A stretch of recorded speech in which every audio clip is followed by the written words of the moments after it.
Alors, je suis content de retour. La semaine dernière, on a eu une grande opportunité d'enseigner à la Cape Henry Bible School au Colombie-Britannique. Et il y avait 85 étudiants, la plupart dans la vingtaine, qui venaient de différentes parties du monde. Surtout, il y avait des gens d'Europe, surtout de l'Allemagne et l'Autriche, qui ont montré un grand intérêt pour des prophéties qui concernent la fin des temps. Peut-être à cause de la guerre qui continue entre la Russie et l'Ukraine, et beaucoup d'immigrants, et le simple fait qu'ils sont beaucoup plus près de l'épicentre de la prophétie biblique dans le Moyen-Orient et Israël.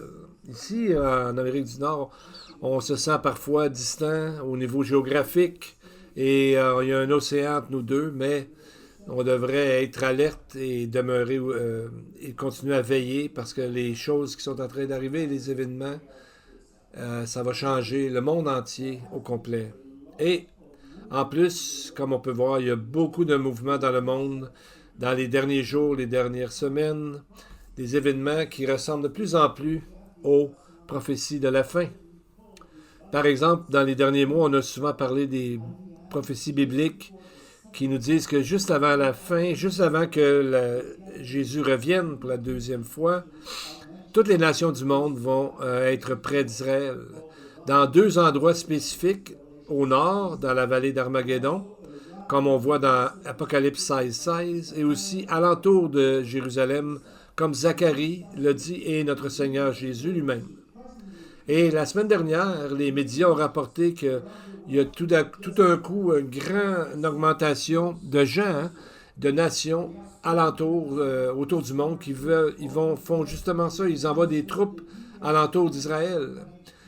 Le 17 novembre, lundi, l'Organisation des Nations Unies, on a vu que 13 pays ont voté pour avoir des mesures, pour avoir un déploiement de ce qu'ils appellent une force internationale dans Gaza, pour garder le plan de paix et pour établir un autre pays à côté d'Israël, ou à l'intérieur d'Israël, on pourrait dire l'État palestinien. Considérez que l'Indonésie est la nation que la plus grande population musulmane du monde a dit qu'ils enverraient 20 000 troupes, 20 000 soldats. La Turquie a dit qu'ils sont en train de recruter 2 000 soldats pour joindre cette force internationale. L'Égypte, le chef qu'on voit dans les prophéties, qui est le roi du Sud, qui est à la frontière même d'Israël, a agrandi de 40 000 soldats, avec aussi des défenses aériennes, etc. En Grande-Bretagne, a envoyé un petit contingent d'officiers militaires. Et ils n'ont pas dit le chiffre exact, mais ils ont dit que ça serait à peu près entre 10 000 et 20 000 soldats qui seraient dirigés par un officier à 2 étoiles, là, comme un major, un général-major, major-général, on dit en français. Ça fait beaucoup de soldats, ça fait environ 78 000 minimum.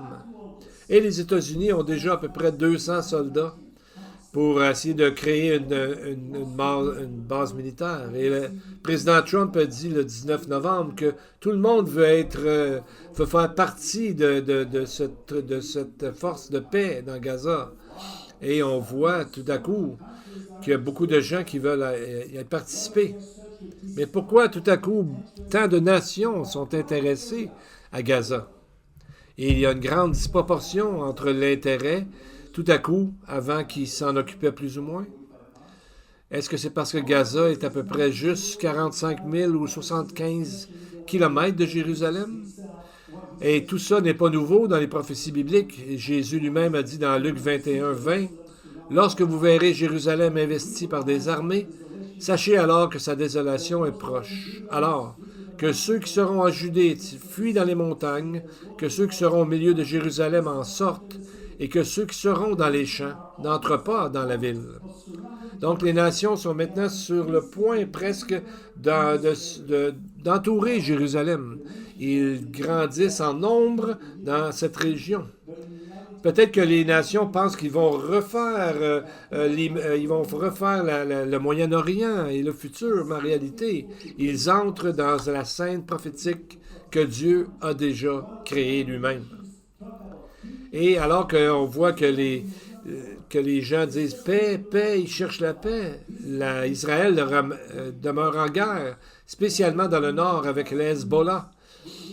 On voit ça dans les nouvelles, dans les derniers mois. On voit qu'ils ont toujours la défense israélienne et les soldats sont toujours en train de combattre des sites de Hezbollah dans le sud du Liban.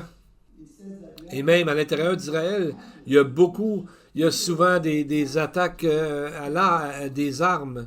Il y a des autos qui foncent sur des gens. Et il y a beaucoup de gens qui tirent, qui abattent des Israéliens.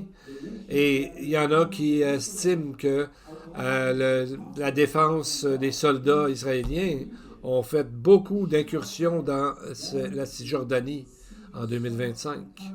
Jésus lui-même a dit un jour, dans Luc 21-27, qu'alors que tout deviendra en feu dans la région, alors on verra le Fils de l'homme venant sur une nuée avec puissance et une grande gloire. Personnellement, je suis beaucoup ému et je suis porté à témoigner de plus en plus parce qu'on voit de plus en plus que tous les événements sont en train de s'aligner avec les prophéties dans les Écritures. Donc, c'est vraiment le temps de se retourner vers sa parole, non seulement pour des idées et des connaissances prophétiques, mais pour le réconfort, la force et d'être réassuré. C'est maintenant. Parce que nous savons que la parole de Dieu change toute personne qui la lit, mais surtout la personne qui croit en ce que la parole dit.